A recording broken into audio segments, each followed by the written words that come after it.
caso facciamo parlare prima Lucas. Io ti avevo cercato quello del 23 scelto a Catania. Sempre per quella storia. Ah, okay.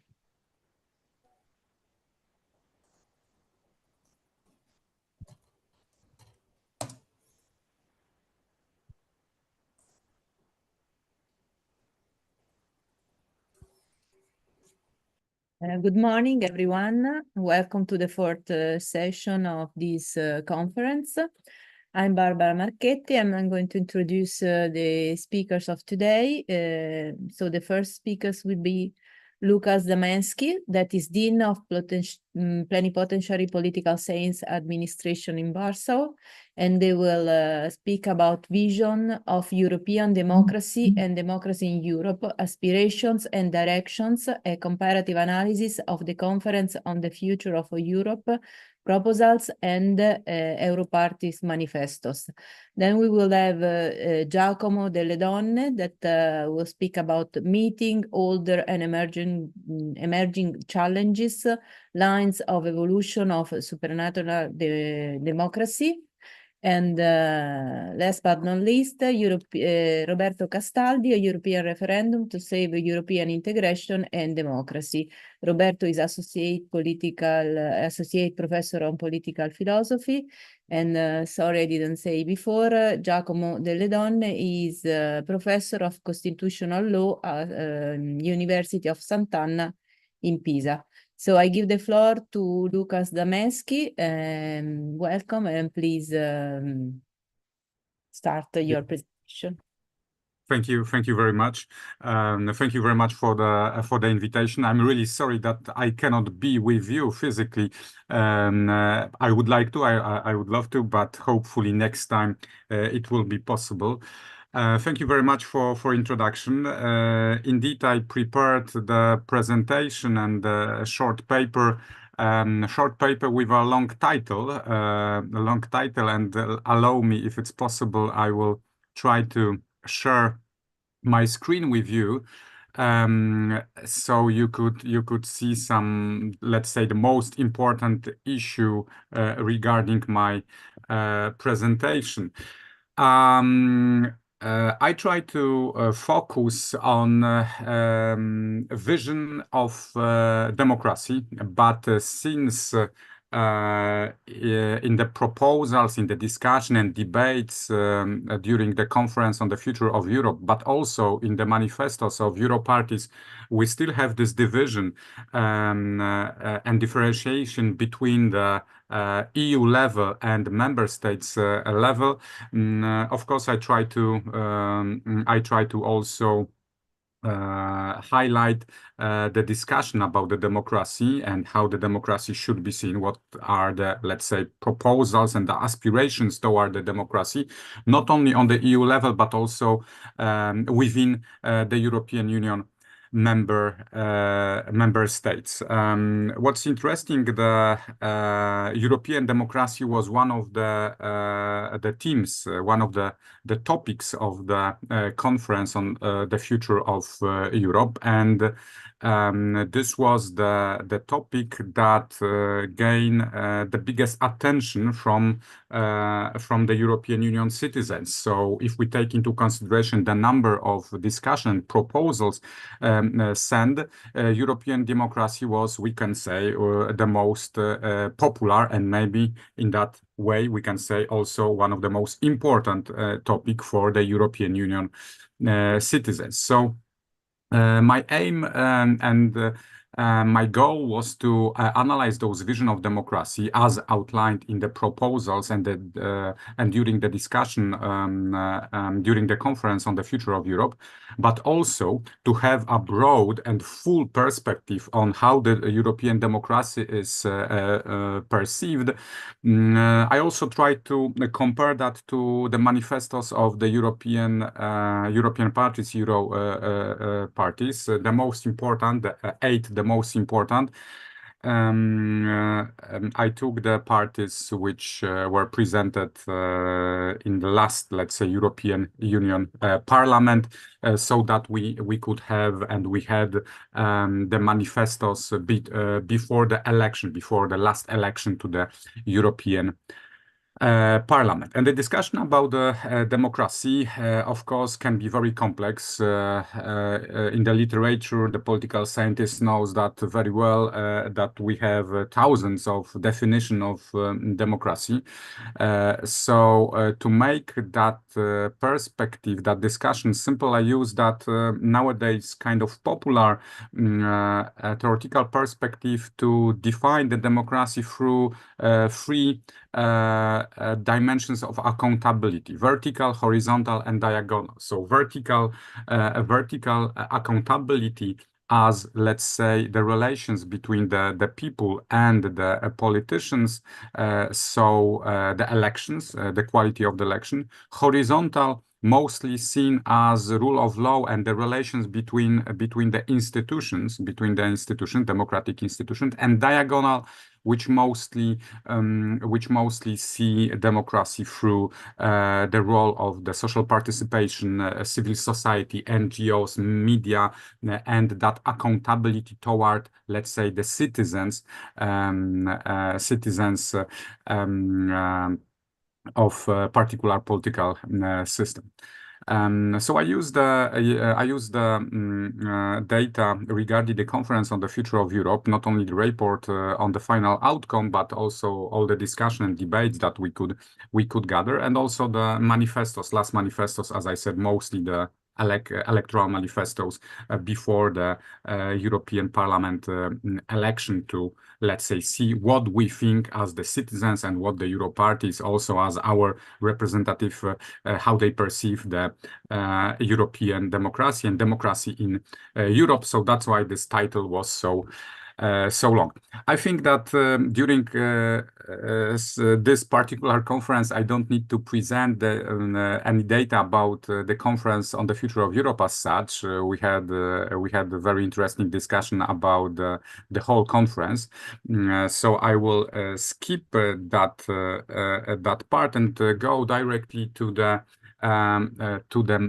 general, the most important ideas and the perception of democracy that we can find, and we could found during the discussion in the frameworks of conference on the future of Europe. So first of all, we can notice that rule of law is one of the most important elements when discussing democracy by the European Union citizens. Of course, probably this is also the reason of, let's say, situation with Hungary and Poland last years, that the rule of law is so important, and that the citizens also in their proposals during the panels, debates, highlights the rule of law very much. But this, of course, also show how we perceive the democracy. So we had in the proposals of the conference one particular topic concentrated on the rule of law, but of course we could find that discussion and emphasize on the role of the rule of law also in some other debate, discussion, and other proposals, not only in that proposal number 25, which was only concentrated on the rule of law and democratic values. And I will mention the rule of law also further when discussing the Euro parties manifesto. The second very visible issue is the role of the social participation. So we can find also not this horizontal, but also kind of diagonal accountability in the discussion among the citizens. The role of non-governmental organization decision-making process was also very visible. How to, let's say, strengthen the quality of that social participation in the European Union and partially also in the member states. And the third element, which can be seen as a framework of this discussion, was also freedom of speech, but not freedom of speech as such, but mostly it's perceived nowadays through, let's say, the challenges for the freedom of speech. So we can find emphasizes on the disinformation practices, on all the challenges regarding, let's say, populism, populist speech, and threats for the freedom of speech in social media, for instance. So there were, let's say, the most important themes that we can see in the proposals on the conference. But as I said, I also planned to, let's say, compare that to have the bigger and broader perspective with the Euro parties, somehow it's very similar to this what the citizens discuss. So almost in all manifestos we can notice the rule of law mentioned. Of course, only, let's say, the right-wing parties like ID and ECR did not mention the rule of law, or if they mentioned the rule of law, they mentioned that that is used, in their opinion, as the instrument of the European Union, let's say, to somehow grasp the sovereignty of the member states. So the discussion about the rule of law is not the discussion about the rule of law, but let's say about the vision of the European Union as such. But in the proposals of the left parties, centrist parties, Christian Democrats, the rule of law is mentioned. Of course, only the left. The left directly refers to the outcomes of the conference in their manifesto. This is also interesting that only one party, let's say, directly emphasized the proposals of the conference. But when it comes to that, as I said, the rule of law is mentioned in most of them, and also a different vision of the social perception. So the left parties, of course, emphasize the role of the trade unions, of civil society. When it comes to the, let's say, more centrist liberal parties like the EPP or Renew Europe, their perception of the democracy is less social, let's say. Although EPP, for instance, mentions social democracy quite often, and they also present that as their, let's say, achievement, the social democracy in the European Union. But we can see that among the more centrist parties, we have more emphasis on those, let's say, liberal democratic perception of democracy. So more often are mentioned values like freedom, equality before the law, development, human rights. This is especially visible in not the manifesto of Renew Europe, but ALDE as a part, let's say, of this liberal Euro parties. So the discussion among the European parties in their manifesto is somehow similar to those what we can see in the discussion among the citizens of Europe. I said that I'm using that theoretical perspective of free accountability, so I can somehow conclude that perspective that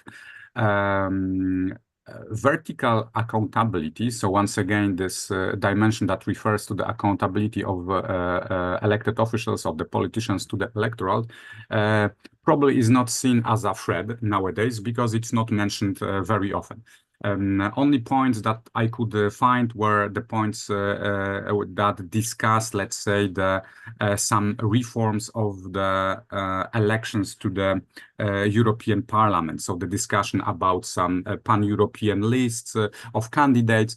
this was only one mention that we can, let's say, somehow suit to that vertical accountability. I couldn't find, let's say, the discussion about the vertical accountability in the member states. So on the level of the European Union, it was mentioned, but not when it comes to the member state. Horizontal accountability, as I said, is mentioned quite often in the context of the European Union member state, mostly because this is then this rule of law value mentioned.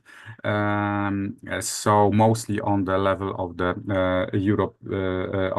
member states of the European Union. And diagonal accountability is mentioned when it comes to the democracy within the European Union and within the European Union member states. So the role of the civil society, NGOs, media is mentioned on those two levels. So when we see the democracy in the European Union member state, as I said, rule of law is seen as very, very important. This horizontal accountability, when it comes to democracy at the EU level, we have more emphasis on the diagonal accountability, so the role of the participation. This is, of course, somehow obvious that we cannot talk so much about the rule of law when it comes to the democracy in the EU level. This is mostly due to some specificity of the relations between the European Union institutions. Social model, as I said, is mentioned, and when it comes to the European Union and when it comes to the European Union member state. And we have also democracy seen through some challenges, which I mentioned already, like, for instance, right-wing populism and disinformation practices. So if we could somehow show that, hopefully you see my presentation, if we can somehow sum up that with a table, that would look like that, what I present now. So vertical accountability, not a major concern when it comes to EU member states, some calls when it comes to EU level. Vertical accountability emphasizes on the rule of law when it comes to the EU member state, less when it comes to the EU level, and diagonal accountability mentioned here and here. So when we talk about the European member state and when we talk about the EU level, this is then emphasized quite strong. And the last, let's say, result of that comparison, I said about the social model and social democracy, which is visible among most of the parties. But as I already mentioned, there are some differences between, let's say, left parties and centrist parties, because liberal parties see democracy more through, let's say, that liberal democratic values. This is probably more visible. And to conclude that that result of that short research, once again we need to notice that European democracy received the highest number of the contribution during the discussion during the conference on the future of Europe. So we can conclude that democracy is an important topic for European Union citizens, and the discussion about the future of Europe should also concentrate on those topics. I try to present the most important outcomes of my research, but of course I will be very happy if I will receive any questions or comments. Thank you very much, and I'm staying with you. Thank you very much. Thank you, Dr. Zamensky. So now I give the floor to Dr. Castaldi for his presentation. Thanks. Yeah, I'll try to share the screen as well to exploit some slides to make it easier to follow Oh, okay, Jack. Ciao, Jack.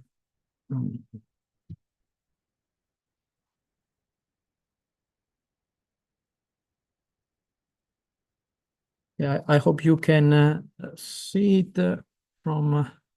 So basically, the idea of this presentation is to deep delve into one of the proposals coming out of the Conference on the Future of Europe, the one about creating a European referendum, a proposal that was discussed in the European Parliament when the Parliament was preparing and then adopting a comprehensive treaty reform proposal. And my suggestion is that this is a very important proposal that in fact has the potential to save European integration and democracy. And I'll try to argue this in various ways, but first let's see what the European citizen proposed in the Conference on the Future of Europe. This was proposal 38, number 2, conceiving a EU-wide referendum to be triggered by the European Parliament in exceptional cases on matters particularly important to all European citizens. As you see, this is a very, very short proposal. No details are offered with regards to the quorum for the referendum, to the kind of majority that would be required for the referendum to be approved, on the nature of the referendum, if this can be consultative or legally binding or only negative or with a proposal as well and so on. But certainly, whatever the case regarding the details, this proposal requires treaty change because within the current legal framework, a European referendum cannot be held.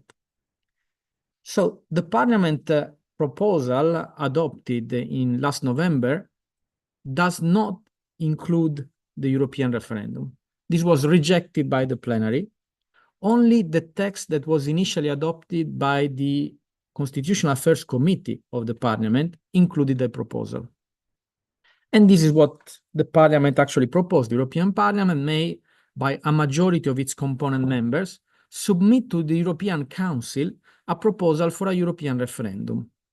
And notice, this is the first distance from the proposal of the citizen, because the citizen asked for the European Parliament to be able to trigger the decision on a referendum, while the Parliament, in its own proposal, suggests that the Parliament proposed to the European Council. Then, a proposal for European referendum shall be in accordance with European values as laid down in Article 2 of the treaties. If the European Council adopts by a majority a decision in favor of the proposed referendum, the Commission shall organize one.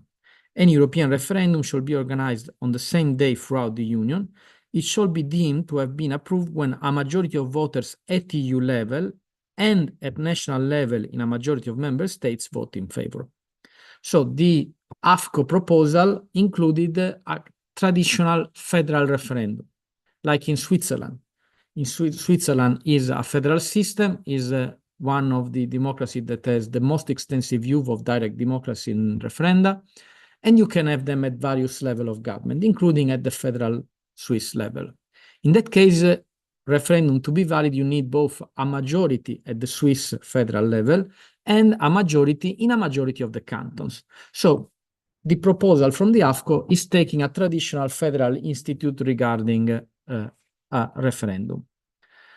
So double majority, like in Switzerland, when voters vote once, so each citizen votes just once, but that vote counts twice. First, to see if there is an overall majority at the federal level, and also to see if there is a majority at the national level in a majority of member states.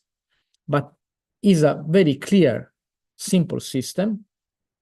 There is a referendum question, citizens vote just once, and it counts on both levels of government. Now, if we go back to the original idea of the citizen, the referendum should be used for matters that are particularly important for European citizens. But it's clear that as the treaties provide the basic legal framework of the EU, there is nothing that can be more relevant to European citizens as such, as European citizen, than the treaty reform. Because this is like a sort of constitutional amendment in the member states. So what can be more relevant for the European citizen as European citizen than treaty reform? Nothing. Therefore, if a European referendum as a legal institute is created, I think that this should become the new ratification method of any treaty reform. Because if you have to call it for what is most relevant for European citizens, this is by default the most relevant issue for European citizens as European citizens. At the same time, one can discuss about the fact that the proposal was vague and the proposal by the parliament as well, by the AFCO, the parliament then rejected in the plenary. But one thing that surprised me a lot regarding also what Łukasz was talking about regarding democracy is the fact that nor the citizen in the conference, nor the parliament, in at least the AFCO committee, included the possibility of a referendum being triggered by the citizens themselves. Because one of the possibility was just to think that as you can have a European citizen initiative with 1 million signature from at least 7 countries, reaching a threshold of a certain percentage of the population of those countries, you could use the same procedure to trigger a referendum. So it would be up to the citizen also, not only, but also to have this second possibility to trigger a European referendum on something. But this was not coming out nor from the conference nor from the parliament. This was quite strange because in many countries, referendum can be triggered by citizens themselves. So my take is that if a European referendum is established, this should become the new norm with regards to treaty reform ratification. And this should be a double majority referendum, so a federal referendum. So if there is both a federal majority at European level and a majority in a majority or in a qualified majority of member states, the reform is ratified. At the same time, it may happen that in one or more member states, there is a national majority against the reform. In that case, I think that when the European referendum is used for treaty reform, it should, from the very beginning, be planned and organized as a 2 rounds referendum. So if there is a European majority and there is a national majority in a majority of member states or in a qualified majority of member states, then the reform is ratified. But if one or more member states, there is a national majority against ratification, those member states shall have a new referendum, possibly within a certain definite amount of time, let's say 6 months, to decide if they want to ratify or leave the European Union. We know that Article 50 allows a member state to leave the Union, negotiating new relationships. So basically, a member state that quits the Union doesn't have to be cut out of everything like the Brits decided. They can remain within the single market or within Schengen or whatever they want to keep of European Union membership. But with this method, we gain 2 important things. On the one hand, no member state is obliged to adopt a reform that it really opposes. Therefore, this system fully respects national sovereignty, because no member states can say that somebody is imposed on that member state. At the same time, by not allowing any single member state to prevent all others from adopting a reform they want, and for which there is both a federal majority and a majority in a majority of member states, it also respects their national sovereignty, because the current system has a bias. If one member state does not ratify a reform, it respects that member state's sovereignty, but it does not respect all the other member states who had ratified the reform sovereignty. This is what happened in 2005 when the constitutional treaty was not did not enter into force because of the failure in the French and Netherlands referenda. But everybody forgets that there were other referenda on the constitutional treaty in which there was a majority of citizens in favor and their vote was disregarded. If we sum up the votes, leaving aside the parliamentary ratification that happened everywhere, but if we sum up the votes in all the ratification referenda on the constitutional treaty we had in 2005, the majority of the citizens who could express themselves with national referenda voted in favor of the constitutional treaty.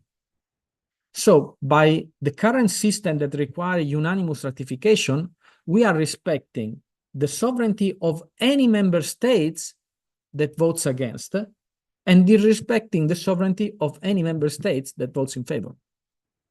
While with the referendum with double majority and with 2 rounds, we are respecting both the majority, the sovereignty of the countries that eventually votes against ratification. If you really don't want, you can leave. But you are respecting also the votes and the sovereignty of those countries that vote in favor of the ratification of the reform. So this is a much more coherent system with regards to the federal nature of the EU as a union of citizens and states, as the treaties and the European Parliament suggest, and also is more respectful of the idea of unity in diversity that is the motto of the European Union. Now, the other proposal linked to this, which was discussed by the Parliament and not approved, it was an amendment proposal in the works of the Constitutional Affairs Committee that was put forward by a few MEPs from various parties, mainly from the Spinelli Group, which is the group which gathers the most pro-European and federalist members of parliament across parties, but was not accepted. It was to include a final and transitory clause with regards to the fact that the next reform, which within the current legal framework should be ratified with the current rules, so by unanimity, with unanimous ratification following national procedure, whatever they are. So in some countries you would have referendum, in some countries you would have a parliamentary ratification. The suggestion was to have a final and transitory clause that includes the provision that this very reform would be ratified with the new system. And eventually this can also be made in different way, like saying, okay, but this will be only a consultative referendum on the ratification, as the Brexit referendum had no legal force in theory. But as we are in a democracy, if we had a consultative referendum, I cannot imagine any parliament anywhere doing something which is exactly the opposite of what the citizen voted for. So this was a proposal that was discussed in the European Parliament. I believe that the Parliament did not, even AFCO didn't manage to reach a conclusion on a positive conclusion on this. AFCO included the referendum, but did not include the ratification referendum. It did include, though, the possibility if the normal ratification procedure that the Parliament proposed, which was a 4/5 majority to ratify, the AFCO proposal included that if the 4/5 majority is not reached, in that case, you will have a European referendum. So the European referendum would be a backup option to ratify if you didn't manage to get the 4/5 majority for national procedure. I think that this was a very dangerous proposal for a number of reasons. First, because it's, from a theoretical perspective, to call upon the citizen to express themselves as a backup option if the Parliament didn't get it right, doesn't look very coherent and very promising from a democratic point of view. if you call on the citizen, you call first on the citizen, not as a backup option. And at the same time, it did not include the 2 rounds referendum. So it was a 1-round referendum, and therefore, if there was the overall majority, everybody would have to ratify, even those countries where there was a national majority against it. So from my point of view, that was a weaker proposal than the one that I'm discussing today. At the same time, they had also the final and transitory clause suggested that to use the new system to ratify the reform. And I think that was very important for a historical reason. If we look at the historical precedents, when there is a shift from an essentially confederal system to a federal system, these all confederal systems usually have a provision that any change to the treaties is ratified by unanimity. This was the case for the Articles of Confederation in the United States, for the Swiss Constitution until the reform in the 19th century. And the shift from a confederation to a federation was always made by changing this rule in itinere during the process of the reform that transformed the confederation into a federation. And this happened all the time. And it's very interesting because in the US, the American Constitution replaced the Articles of Confederation, which provided for unanimity in the ratification. But the Constitution had its own clause that said that the Constitution would be ratified by a qualified majority, by setting a threshold of 9 member states to ratify. And people often forget that we always speak about the 13 colonies, their independence, but the American Constitution did not enter into force among 13 colonies, but among 11. The other 2 joined 2 years later, because initially they did not ratify the Constitution and they were out. It took them a couple of years to decide that they were better in the American Constitution in the United States than outside. But people often forget this aspect. This was a crucial element. If they had kept the unanimity, if they had not broken the previous legal system, the Articles of Confederation, which provided for unanimity in the ratification of any change, the American Constitution would not have entered into force. We would not have had the American Federation, the first federation in modern history. We would not have had the United States of America as we know it. So this, which is apparently a technical legal issue, the way that you ratify the reform, in fact, had a massive historical impact. The same happened in Switzerland with the 19th century reform that turned the Swiss Confederation into a federation, even if the name has remained Confederation, but in comparative literature, Switzerland is definitely a federal system. And this happened with the same way. The new reform changed also the way that the ratification of the Constitution was made, and it did not require anymore the unanimity of the cantons, but only qualified majority. So this is a recurrent issue. And this was attempted also at the European level, because when in 1984, the European Parliament approved the Spinelli project, the project of a treaty of European Union, it included a clause for ratification by qualified majority and not by unanimity like the treaty is provided for. And the same happened during the convention that drafted the constitutional treaty, when the Prodi Commission presented as a contribution to the debate the so-called Penelope project, which was a comprehensive new treaty, which included a transitory clause in order to avoid the unanimity in the ratification process. So I think that this issue is has such an historical significance in previous case that for the future of the European integration, this is essential.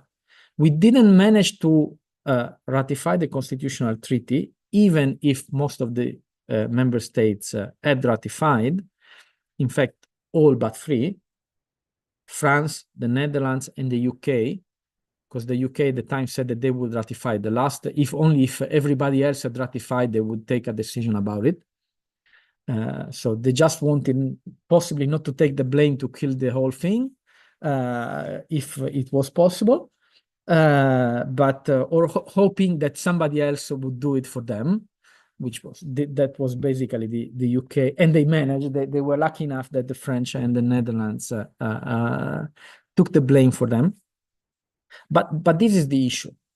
Whatever the reform, the next reform will be, if there will be no breakup of the current legal order, if there is the unanimity requirement for ratification, no reform whatsoever will never enter into force. With the current way that the European Union works, it's extremely difficult. I would get 0.0001% that we can get anything ratified for a number of reasons. And some are political reasons, and I will get to them in a moment. But first, let me go to the Parliament own proposal. The European Parliament Reform Treaty proposal suggests to move from unanimity to super qualified majority ratification, 4/5 of the member states. I'd like to point out that this is very similar, but more precise than the current Lisbon Treaty, because Article 48 of the Treaty of European Union says that you need unanimity to ratify. But if after 2 years, 4/5 of the member states have ratified, the issue is devolved to the European Council, which can be translated as, if the Netherlands, if Denmark, or Ireland, or a small state does not ratify, we tell them to vote again, as we did after Maastricht. If France or Germany vote against ratification, we are done, like in 2005. Because this is essentially the meaning of the Article 48 of the Lisbon Treaty. So you are saying, with 4/5, we may decide to go ahead anyway and find a way if there is a political will, but this obviously is only the case if a small member state is involved and not a big one. Now, the Parliament says, with 4/5, we are fine. Whoever has not ratified. Now, this could create the most horrible political and legal nightmare in EU history. Imagine that it happens like in 2005. We got more than 4/5 of ratification, but France has a national referendum which rejects ratification of the reform. What happens? You have a legal clause that says that it's ratified. It enters into force because 4/5 have ratified. And also it says that it enters into force for everybody. Because the Parliament proposal does not say that those who have voted against can vote again, or no, it's ratified. I mean, it's up to the member state to decide to call on Article 50 and quit the union if they want. But there is no legal procedure that is already written for them to vote again. So it would be a political issue if to ask France to vote again, or if France would simply leave the union. Because anyway, it's ratified. So I believe that this would be a legal and political nightmare, because I cannot imagine the other member state deciding they go ahead because they have 4/5 majority, and France can just leave the union, we don't care. What happens to the euro? I mean, people often look at things from a merely legal perspective, and this sometimes can is helpful on one hand, but can hide some crucial element on the other. The reality of European interdependence for the countries that are part of the monetary union is so high that it's impossible to quit. Whatever happens. We have seen this with the euro crisis with Greece. When there was even just the possibility, the discussion about Greece quitting the monetary union, we had a collapse of the banking system with people who could not even access their own money. This is the kind of interdependence we have with the monetary union. So can you imagine France quitting the monetary union? Because if you leave the union, you cannot stay in the monetary union. And it's clear that in France, as things stand today, any ratification referendum would fail because it would be used for domestic political purpose and would qualish all opposition to the president and the government, whatever president and government there are, in order to kill him or her. So because all majority in France in the last 30 years were created by the electoral system with the 2 rounds majoritarian system. But if you look at the results in the first round, and in the referendum you only have 1 round, the opposition always have a vast majority together. The votes do not merge in the election, but in the referendum they do, just like in 2005, where you had all kinds of opposition that voted against to kill the president. That was the issue. Now, so from this perspective, I think that the European Parliament proposal is extremely risky because you will get the 4/5 majority, but you will fail ratification in France.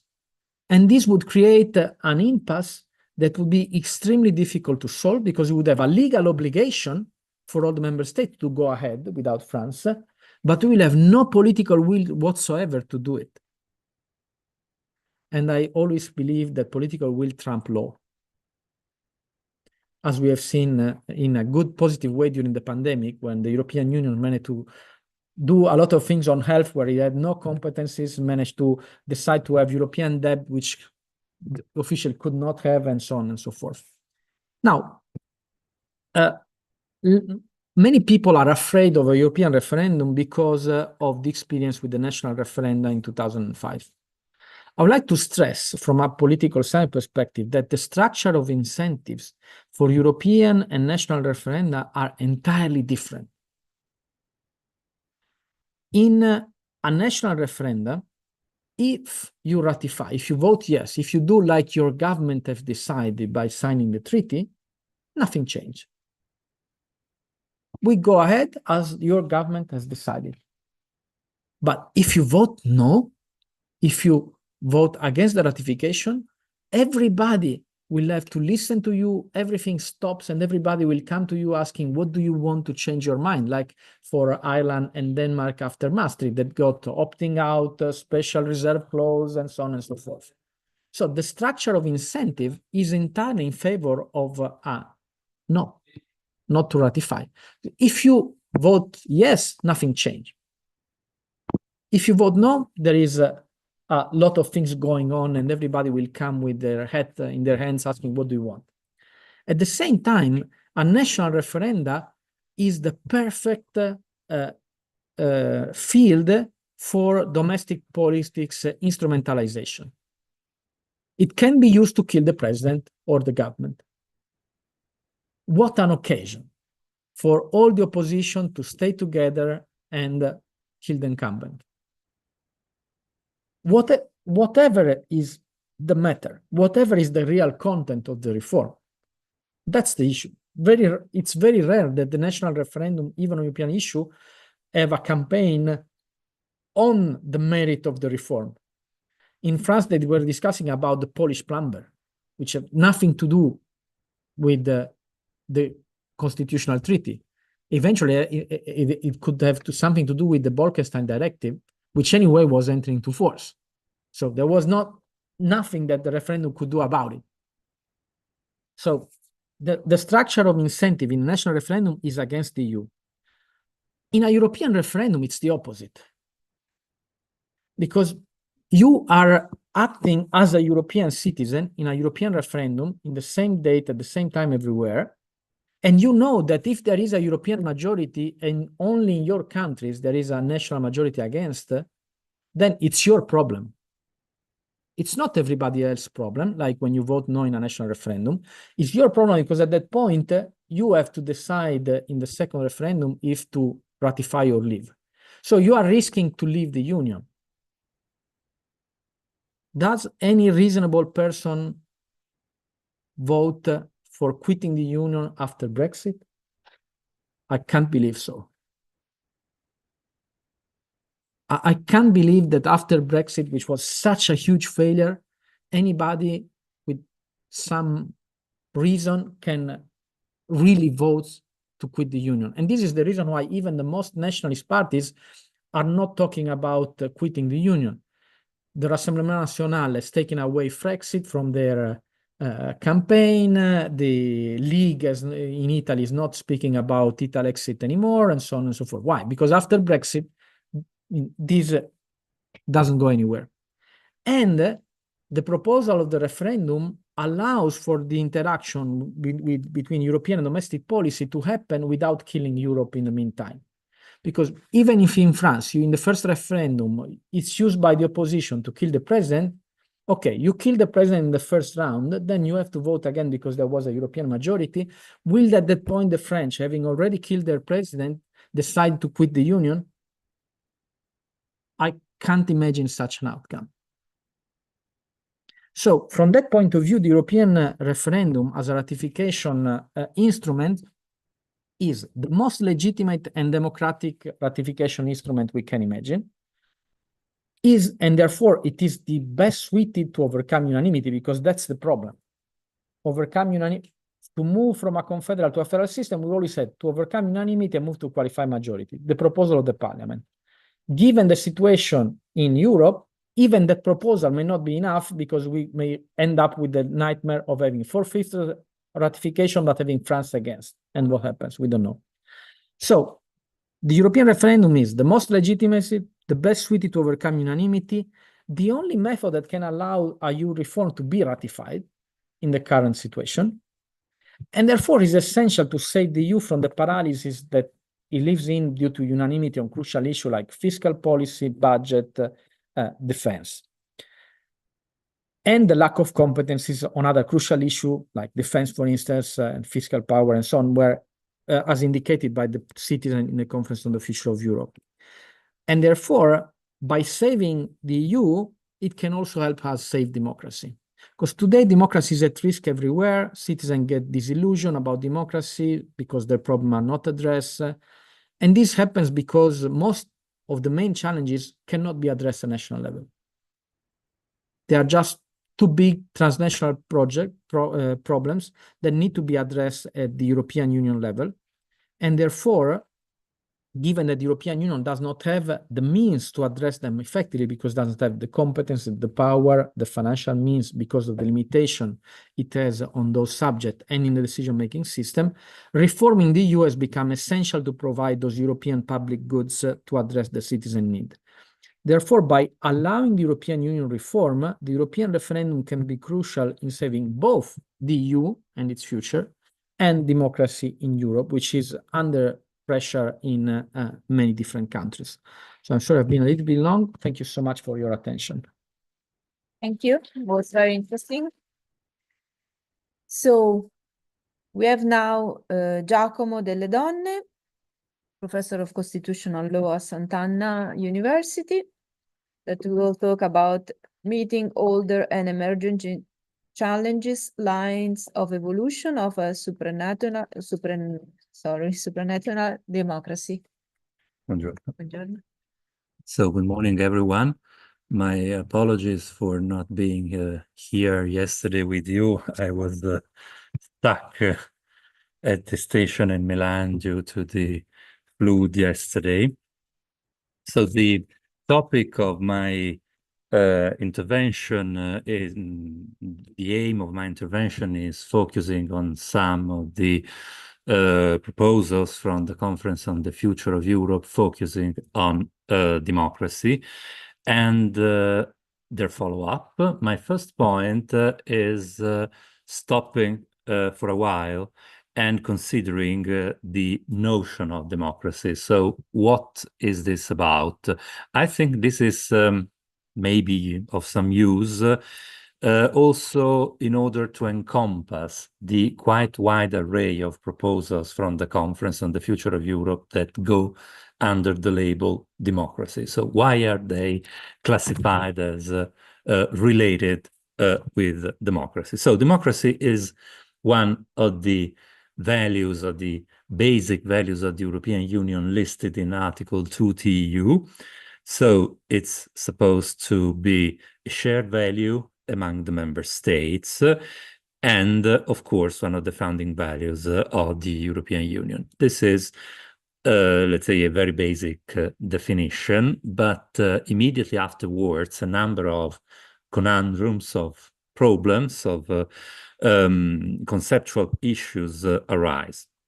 First and foremost, the fact that there is some form of gap between democracy at the national level and democracy at the supranational level. We may agree that democracy is a pillar of the composite constitution of the European Union, but the way democratic values are translated into institutional and political practice at the two institutional layers quite clearly differ. Another important point is democracy has been under challenge in the last decade, in the last 15 years or so. And I would say there is one notion that represents a major political and intellectual challenge for any discussion on the future of democracy within the European Union, that is illiberal democracy.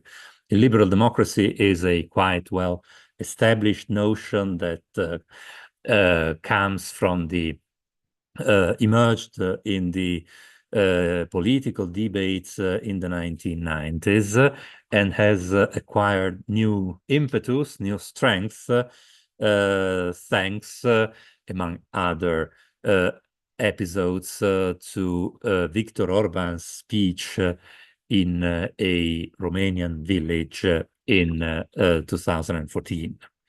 Illiberal democracy represents a challenge because it's a notion that seems to assume that on the one hand, you have democracy, so basically regular elections, fair elections, some form of rotation in the top institutions of the state, and so on. On the other hand, in turn, you have liberalism, thereby meaning some protections for fundamental rights, some constitutional safeguards of pluralism, the independence of the judiciary, and of course of constitutional courts, and so on and so forth. So the notion of illiberal democracy seems to assume that on the one hand, you have electoral democracy. On the other hand, you have the liberal component that is not just a part of it, but something different that may or may not be juxtaposed to electoral democracy.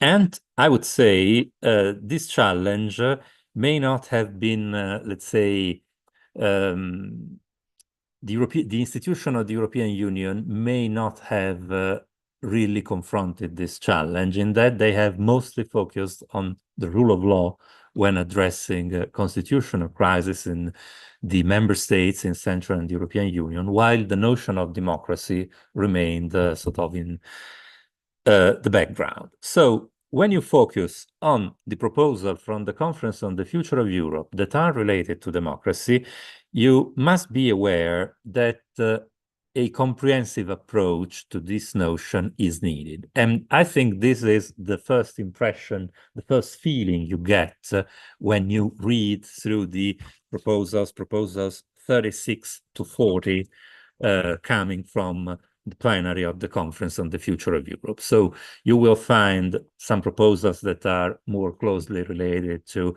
the basic concerns, electing the European Parliament, selecting the European Commission, and so on and so forth. But there is also something related, for instance, to civic information, the creation of some form of common supranational identity, a minimum level of education, the availability of reliable information for EU citizens, and so on. So due to these challenges, the idea that democracy has to be coupled with an adjective. So you have liberal democracy. You don't have democracy with no adjectives, with no specifications, due to the to this crucial challenge, I think that these proposals should be analyzed in the light of a comprehensive approach to what democracy is about. Moving on, some other remarks can be made. Some of these proposals echo global debates on the future of democracy, so debates that go beyond the, let's say, the Brussels bubble, the debates about the future of the institutions of the European Union. So they echo debates that are taking place in the United States, in the Americas, in the Global South, and so on and so forth. Other of these proposals, in turn, reflect long-standing concerns, long-standing issues in debates about institutional change within the EU. Think, for instance, of what to do with the Spitzenkandidaten process in selecting the European Commission. Think, for instance, of the reform of the electoral law for the European Parliament. So these proposals are more closely connected with quite well ingrained debates, reflection about the future of the European Union. On the other hand, you have other proposals that are, I would say, in line with a wider political, institutional, and constitutional conversation. Just one example for this, decision-making processes, proposal number 39. There is some reference to the need to abandon, to relinquish the rule of unanimity. And there is another detail specified.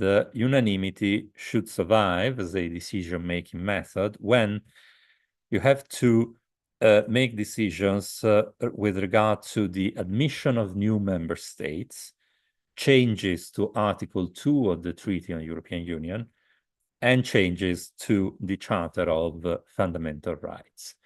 This proposal moves from the idea, possibly unconsciously, possibly not, that there is a basic core within EU law that goes beyond the traditional distinction between primary law and secondary law. So there is a narrower body of mainly primary rules in the treaties and in the Charter of Fundamental Rights that should be protected against, let's say, majoritarian assault. This reflects a wider global conversation about how to change the basic rules of the game, how to amend constitutions. This is, I would say, one of the most fashionable, most popular issues for research, for academic research, for institutional debate right now. And the proposal from the Conference on the Future of Europe, I would say, are part of this wider trend. So these were my introductory remarks. So we need to be aware of the fact that these proposals may lend themselves to a double phase assessment. Now, I would say we might start from proposal 38, also in order to have some continuity with Roberto's presentation. So, of course, Roberto has already said pretty much about the possibility of having a union-wide referendum in exceptional cases. Then you have other proposals that can be traced back to the 1990s and possibly even before. For instance, what to do with the electoral law for the European Parliament. Right now, I think we agree on that. The electoral law for the European Parliament, leaving aside some quite important common harmonizing principles, is a collection of 27 electoral laws, which feature quite significant differences, for instance, in terms of how you select individual MEPs, of how constituencies are allotted MEPs, on whether you have national or regional constituencies within each member state, and so on and so forth. Other crucial differences concern the voting age, for instance. So the proposal says, well, we should take stock of the existing rules, also of the more recent evolution, and go further and try to harmonize the conditions, the rules according to which European elections are held.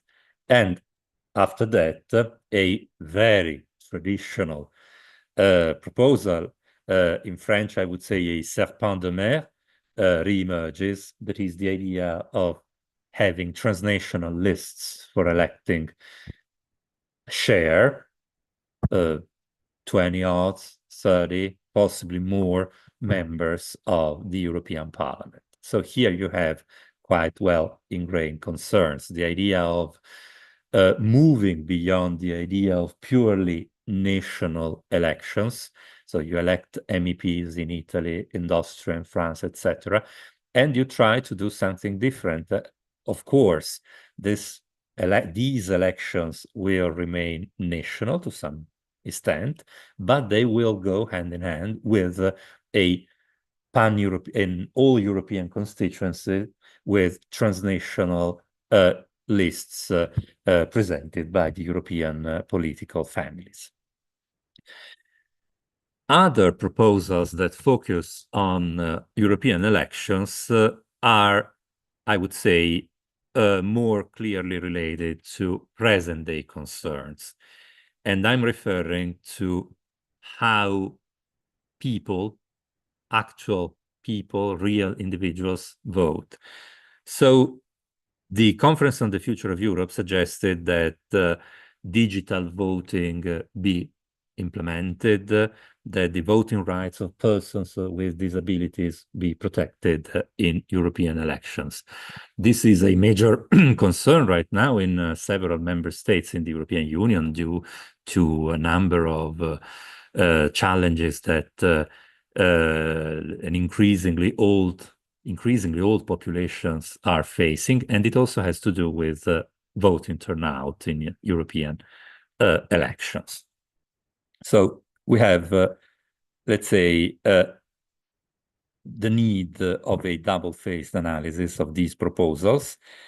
Another interesting proposals, which resulted in a, let's say, black letter amendment in the text passed by the European Parliament, has to do with the process for selecting the European Commission. The Conference on the Future of Europe moves from, let's say, a statement of purpose. European citizens should have a greater say on who is elected as president of the Commission. After that, the conference suggests that this may happen either through direct election of the president of the European Commission or with by means of the lead candidate system that was initiated in 2014. In a footnote, the proposals of the Conference on the Future of Europe specify that the EP position in this respect is that the lead candidate of the European political party that has obtained the highest share of votes and is able to be supported by a majority of members of the European Parliament will be proposed as the new president of the European Commission. It's an attempt to, let's say, find a way out of the, let's say, problems that the lead candidate process faced in 2019. There is also another footnote that makes reference to a proposal from an individual MEP from Portugal, Paulo Rangel, who suggested that Parliament should propose the president, let's say the new president of the European Commission, and the Council approve the Parliament's proposal. So the respective roles of the Parliament and the intergovernmental institutions should be reverted in this respect. This proposal from the Conference on the Future of Europe, which of course was let's say the result of a suggestion from one MEP, this proposal can also be found out in the text passed by the European Parliament in 2023. The idea is Parliament acts first. Parliament takes a lead in proposing a candidate for president of the European Commission in the aftermath of the European elections. After that, it's for the European Council to approve such proposal. This is, in my view, a quite sophisticated, let's say, attempt to rethink the process of selecting the new president of the European Commission, quite sophisticated in that it recognizes that democracy within the European Union is still to a great extent a democracy. The selection of the president of the European Commission is the result of some form of competition between supranational political families and of some bargaining, some negotiations between national governments. So this proposal that can be found in the final document of the conference and was handled by the European Parliament in 2023 recognizes that the form of government of the European Union functions around these two pillars, let's say the democratic, civic pillar and the intergovernmental pillar, doesn't pretend to, let's say, relinquish, to give up with this, but instead tries to strengthen the democratic, civic element of supranational democracy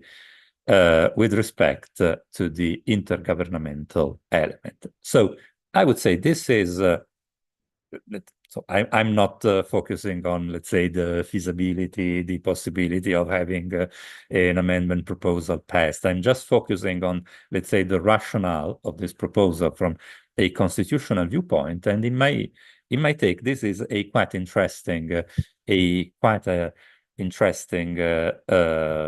point for future discussion on institutional transformation within the European Union. I would say there is some realism and there is also some ambition. So the idea that the balance between the two components of European democracy can somehow evolve over time. After that, you have some more traditional proposals, for instance, attributing to the European Parliament the right of legislative initiative, and this appears both in the final document of the conference and in the proposals passed by the European Parliament. After that, I think other points that deserve consideration have to do with let's say, the idea that emerges here and there in the proposals of the Conference on the Future of Europe, that the institutional machine of the Union, the way the Union works, should be made more accessible, more understandable to the average citizen. There are some connections, in my view, with a couple of provisions of the constitutional treaty that was mentioned before by Roberto. The idea that you have to rename, in a way, rebrand some defining aspects of the EU legal order and institutional systems to make it more understandable, more accessible to the average citizen, and from a symbolic viewpoint, also to raise its, let's say, constitutional dignity. So there is the idea of renaming the Commission, the European Executive, and the Parliament was in line with these proposals from the conference. So you have the President of the European Council, which is renamed the President of the Union. You have the Commission, which is renamed the Executive. So there is an attempt to, let's say, make supranational democracies something more easily understandable from the side of average European citizens. And apart from, let's say, accessibility, understandability, etc., you also have some symbolic dimension in it, possibly less ambitious than focusing on flags, etc., but also with some relevant symbolic dimension, in my view.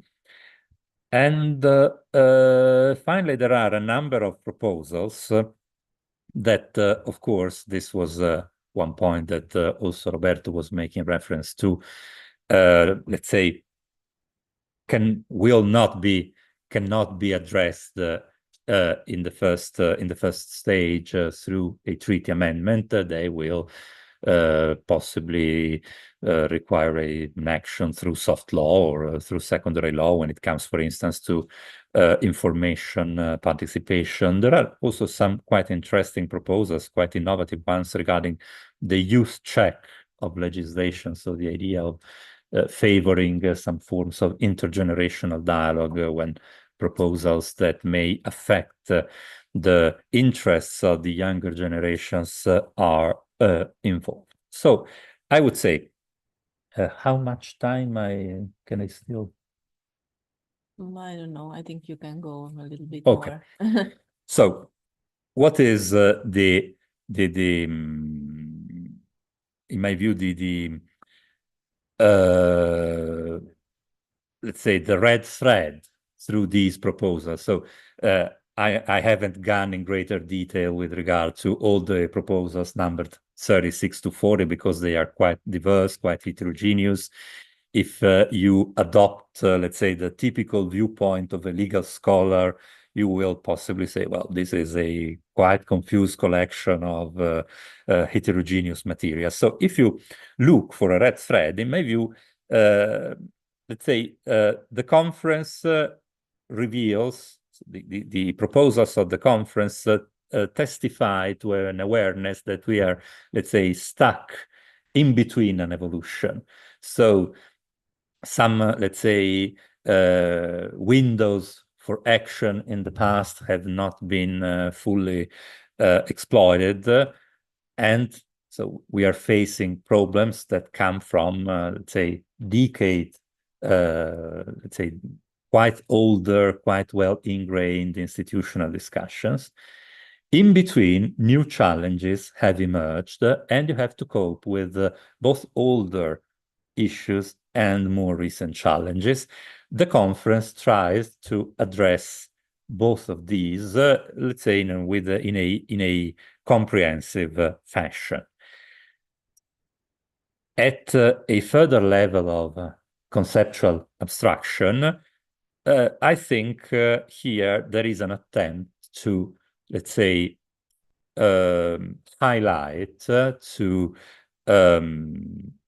provide visibility for all the dimensions of democracy, of liberal democracy, of constitutional democracy, beyond elections, beyond the organization of regular elections. So the idea that you need a let's say, well-informed public, a well-functioning media system in order to have a functioning democracy, that you need some basic form of civic bonds among the citizenry, among the voters, in order to have a significant democracy. So you have some forms of, let's say, so you need an understandable institutional system, some basic information about how the institutional system works.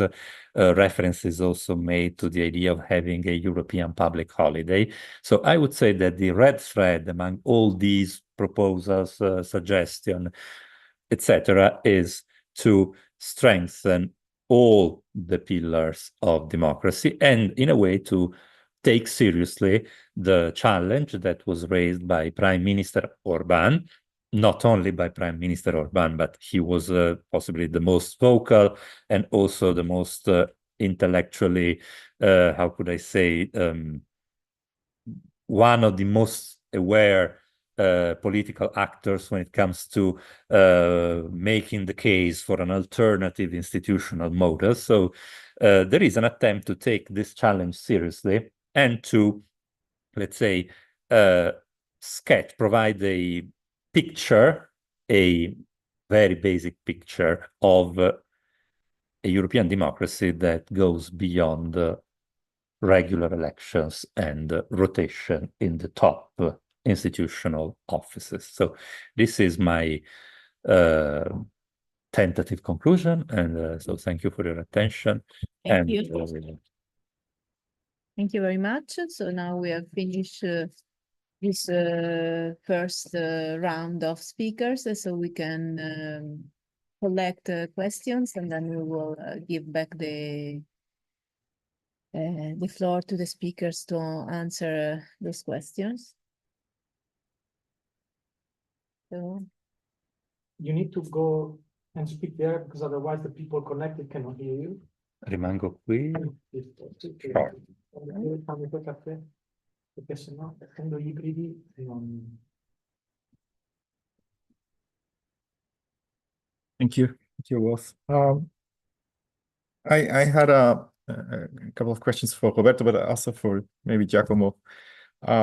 Roberto, I have just 2 points regarding your very, very interesting and challenging proposal. The first one is more practical.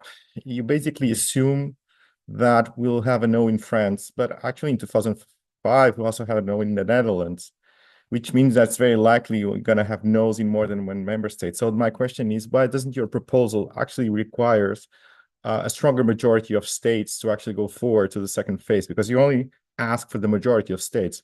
Why don't you ask for 4/5 in order to go to the second round? Because you can have a large batch of states, actually people saying no in the first round, which changes completely the dynamics of your proposal. Because basically you assume this is only going to happen in France. So that's basically my first question. I think it's really interesting, your idea, because it requires a pan-European referendum in every member state, and that goes to my first and most and goes also to Giacomo, which is my biggest issue with this proposal, because I think it really meddles with national identities in the sense that we have very different constitutional traditions in the member states, and you assume that the referendum is actually the only legitimate way to actually exercise the constitutional power in states. And actually, we have some states, as Germany, where they actually don't do any kind of referendums, because, and of course, the Basic Law was not is considered to be a very legitimate constitution, although it was not put to a referendum. And that explains why we didn't have any referendums in the treaties in the 50s. So why do you assume that we have to go through referendums in order to actually adopt the European Constitution, given that it's not true with most recent member states. They all went through referendums to get into the EU, but most member states did not use that, and they are used to actually use national parliaments to approve that. So are you open to a mix referendum and approval in national parliaments, or in your proposal, everything has to go through a referendum? And how do you explain to meddle with national constitutional traditions that do not use referendums in order to change the constitution? Thank you. Okay, so anyone else? Or we can... I would like to ask a question to Łukasz and Okay. Giacomo.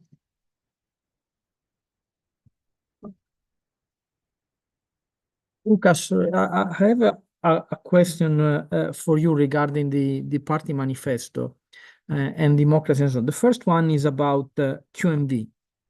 And as Giacomo pointed out, one of the requests from the conference was the overcoming of unanimity on anything but new accession, Article 2, and the Charter of Rights. How did the parties took position about it?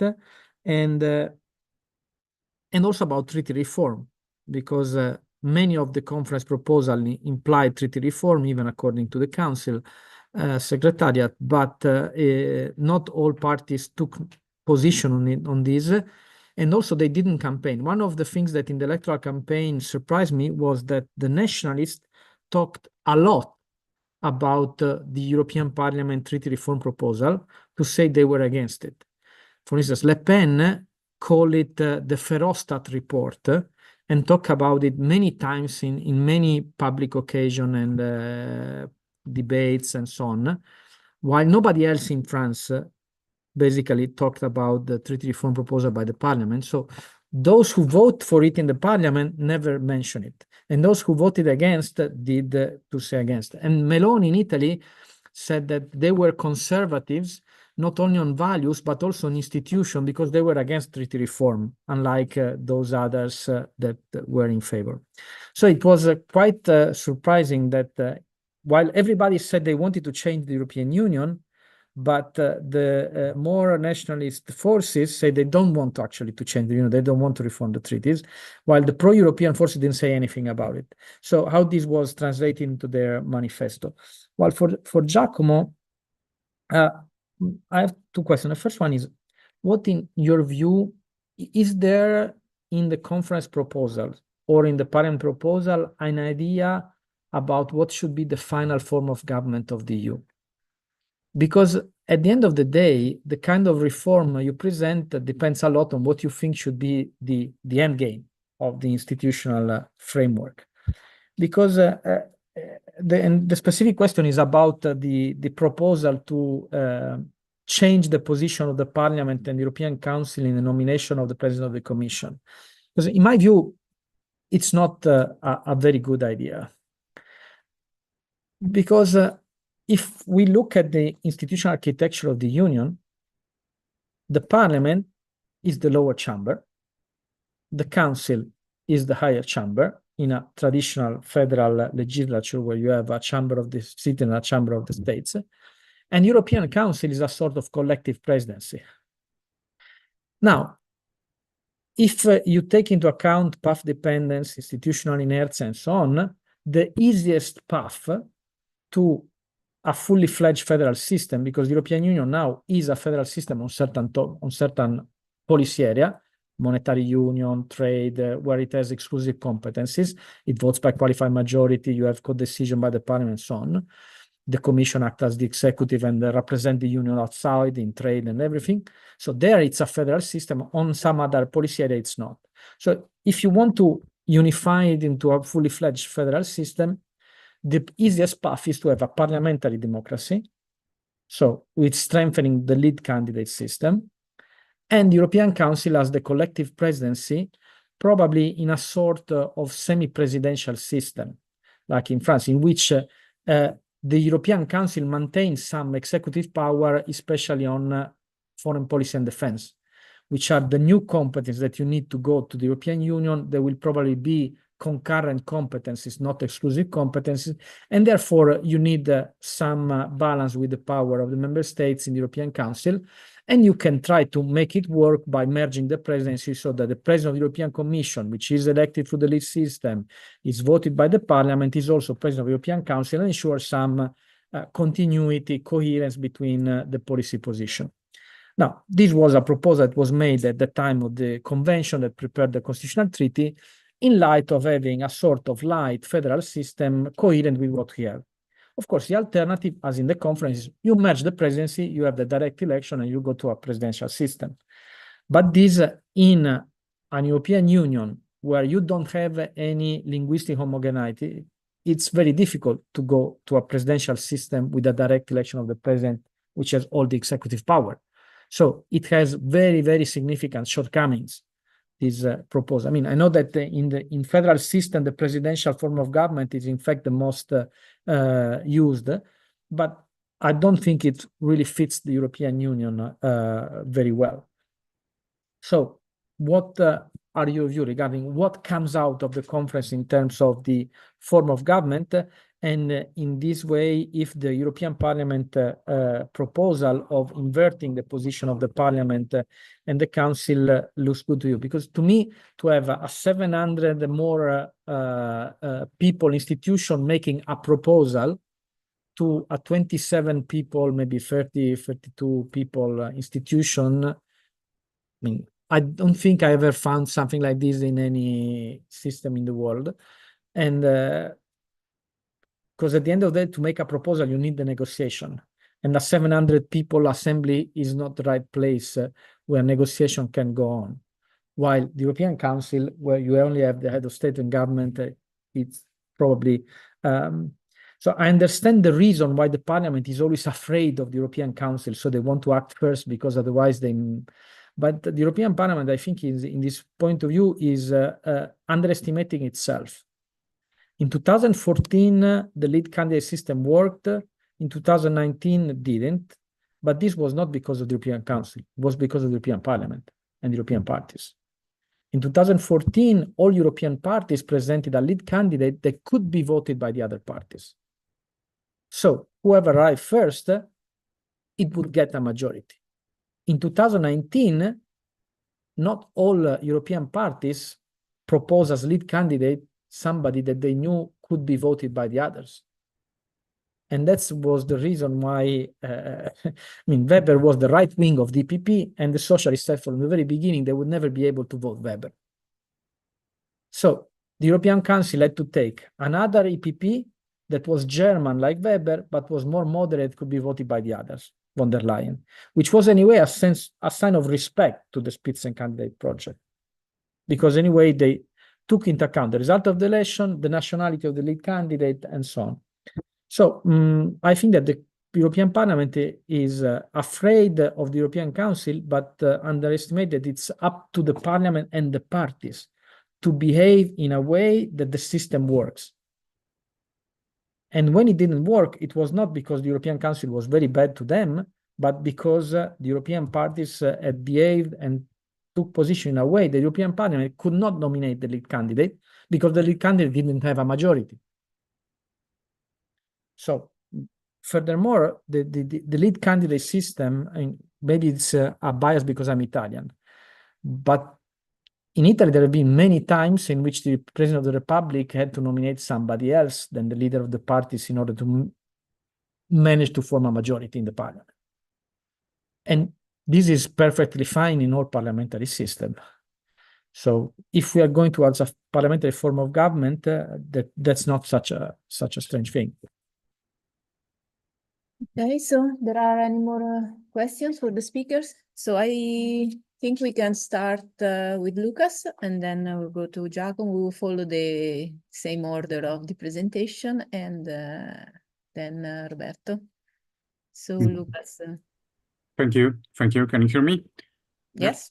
Okay, so Roberto asked about the issue of the treaty reform and how it's addressed in the manifesto. So mainly I concentrated on, let's say, the perception of the democracy. So so I was not, let's say, analyzing and looking for some for particular, let's say, a position toward the reform treaty and the charter. But I need to agree that yes, when it comes to the manifesto, last electoral manifesto of those parties, treaty reform was mentioned directly by the let's say the groups like ID and ECR, which are, let's say, against the reforms. When it comes to the to parties which of course support even not, if not directly, but support the treaty change, like the left, the Greens, Liberals, Renew Europe, EPP. I would say that they are kind of cautious or careful when it comes to the mentioning treaty reform, because they are in favor of the discussion, the debates about the future, about the changes. But that's true that this is not addressed, as far as I remember, in those manifesto, is not addressed directly in those last manifesto before the election. Those parties which address that treaty directly were those groups which are against the discussion, the changes, and further, let's say, discussion about the future of European Union. Yeah, so I think this is how I would answer the question. And there was, I think, also the question about the charter. As far as I remember, only one group mentioned that also directly, and it was, I think, the left. But I'm not sure. I'm not sure now who directly discussed the charter. Yeah, thank you.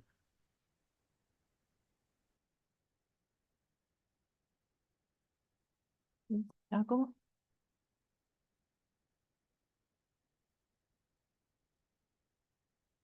Well, thank you for raising these points. Francisco, I agree with referendums mean different things to different cultures and traditions. So you mentioned that some countries don't have, well, hardly ever have referendums. And also in member states with let's say, that are quite familiar with referendums, you may have top-down cultures, like in France, or let's say quite unprecisely bottom-up conceptions of referendums, like in Italy. So I agree that there is some, let's say, fog around what we may mean on referendums and the transposition of it at the European level. Roberto, well, this is a huge question.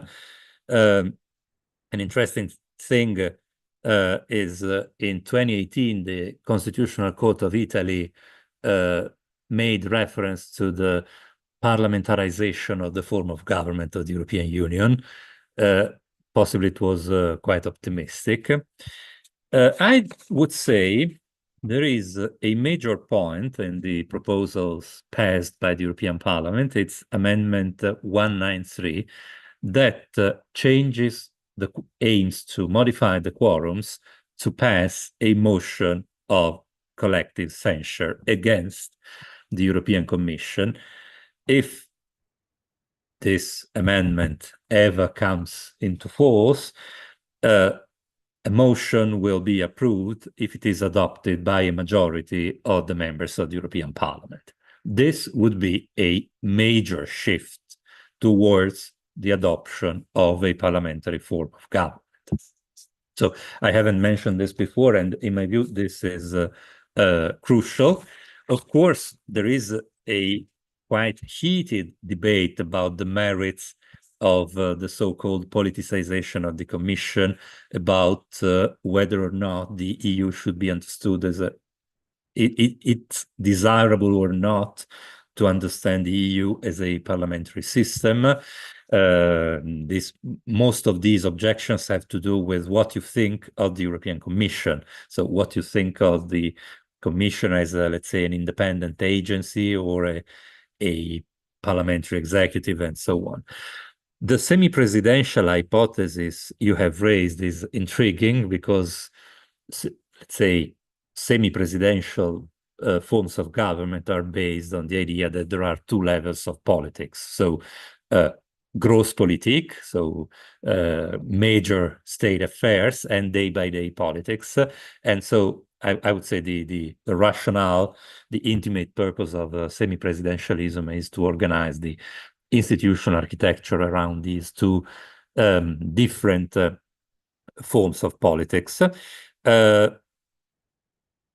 A direct election of the president, let's say, of the European executive, well, this is quite difficult to regulate. Of course, you have some presidential systems in multi-ethnic countries like Nigeria, Indonesia, in which the person who is elected president needs a majority of the votes cast and a victory in a majority of the provinces, the states, the sub-state units. This makes sense. Of course, the most important federal presidential system in the world is not based, let's say, on the rule of simple majority. I mean, of course, the United States. This is quite, let's say, a matter of contestation right now in the United States, but it entirely makes sense in a federal logic. I think it would be very difficult to have this implemented in the European Union right now. This is my tentative assessment. Thank you. Thank you. Roberto? Giacomo, I agree with you, but this was one of the proposals of the conference, and that's why I raise it. I agree with you that the presidential system is not suited for the EU. Now, going back to Francisco question. Well, in my presentation, I said that in traditional federal system like in Switzerland, the federal referendum require double majority, a federal majority and a majority in a majority of the council. So from that perspective, I think that should be the basic rule for European referendum in general. I mentioned that when it's for European referendum to be used as a ratification tool, we may imagine to have a qualifying majority at national level. I don't think that we need to go that far as a 4/5 majority, because otherwise you are taking away the significance of having a European majority. Because the issue is that the requirement is you have a double majority. So if you have, let's say, a European majority and a 2/3 majority in the member states, I think it's reasonable enough to be enough to ratify. And then if one or more member states have a majority against it, then they have the second round. Also, my belief is that the more you strengthen the fact that it's a European referendum, and the more you create an homogeneity in the debate on the content, on the issue that is at stake, rather than at national political, domestic politics. So that's the crucial issue. Because my point is, and this goes also to the discussion about that Giacomo was making about the issue of liberal democracy, is how we find a way that when citizens speak, we can listen, but that they make informed decision. That what is discussed is not about something else, like it happened in 2005, when the discussion was not about the actual content of the constitutional treaty. So by strengthening the fact that the first requirement, this is a European referendum, so the first requirement is a European majority. That's the main point. You need to have a European majority.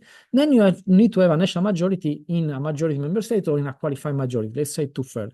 I don't think that going so far as 4/5 is necessary. I mean, it may be a compromise that eventually is reached in order to get it through, and that would be fine. But I think that the more we go up with the national majority and the less role we give to the fact that a European majority is reached. Regarding the fact that we have different tradition on referendum and so on, and that in Germany it's forbidden to have a referendum, I've discussed this at length with some MEPs during the AFCO work. And I believe that as the European Court of Justice has established the fact that the European Union is an autonomous legal order, as an autonomous legal order, the European Union can perfectly decide to have a European referendum, and citizens are voting once in the European referendum. It's only that their votes is counted twice. And the second element on this is that I think that the votes should be counted on the basis of residence. If a German is resident in Italy, will vote in Italy and will be counted for the Italian majority as a European citizen resident in Italy, and an Italian citizen resident in Germany will vote in Germany and will count for the German majority. So this should be based, because these are European referendums, so it's based on European legal order, which allows citizens to vote anywhere they are residents or for the local elections. So, and this is something that I think we should take as a lesson from the Brexit referendum. Because in the UK, you don't have any, every time there is a referendum, there is a law that establishes a referendum and decide who can vote and how. And basically, the UK, for the Brexit referendum, disenfranchised all the UK European citizens that were resident abroad, because they could not vote in the Brexit referendum. So those people that would be most affected by the decision, because their ability to continue to live as European citizen resident abroad was the one that was at stake in the referendum, they were disenfranchised. So from learning from that experience, I think that we should count the votes where the people are residents, because they will be the one that feel the consequences of the vote. If their country quits, is the country where you are resident that force you then to leave the country. So this way we are loyal to the principle of democracy, that people should be able to have a stake, to contribute to the decision that make that have an impact on their lives. And the final one, I would allow a mixed system with parliamentary and referenda as well. This is the proposal of the parliament. You go with the parliamentary with the national way. If it's parliamentary, referendum, whatever, it doesn't matter. And only if you don't reach the threshold, then you go to the people. I think it doesn't work. I think that if you go to the people, you go to the people first. And in that case, the escamotage you may have, if you want, is that you, like in the Brexit, you say that this is a consultative referendum that has these rules and that it has the 2 rounds. And only after this all is finished, the parliament take a decision, if you really want to find a way.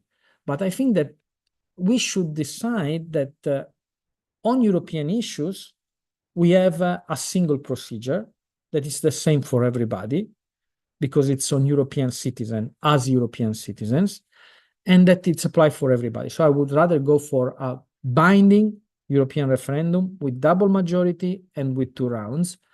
And I don't think this would be a problem in national constitution, because this would be a European referendum within the European legal order. We are not obliging the German to have national referenda.